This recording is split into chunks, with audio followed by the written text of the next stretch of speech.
Sementara itu, masuknya masa tahapan pendaftaran partai politik mulai tanggal 1 hingga 14 Agustus 2022 membuat KPU Palembang mensosialisasikan peraturan KPU nomor 4 tahun 2022 ke sejumlah partai politik yang ada di kota Palembang.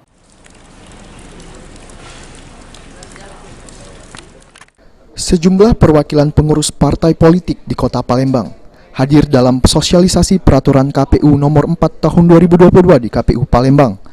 Sosialisasi sendiri dilakukan agar parpol peserta pemilu 2024 mendatang mengetahui peraturan yang baru ini.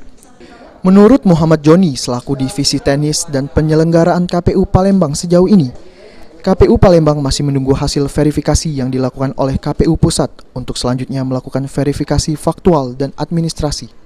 Sejauh ini menurut Muhammad Joni, jumlah parpol yang telah mendaftarkan akun Sipol sebanyak 39 dan yang sudah melaporkan ke KPU Palembang sebanyak 6 parpol baru. Yang sudah mendapatkan akun Sipol di KPR itu ada sebanyak 39 partai politik. Namun yang untuk di kota Palembang ada sekitar 6 partai politik yang baru yang sudah melapor baik ke Kesbang Pol Kota Palembang maupun kepada KPU Kota Palembang. KPU Palembang sendiri hingga kini masih menunggu hasil pendaftaran parpol di KPU Pusat.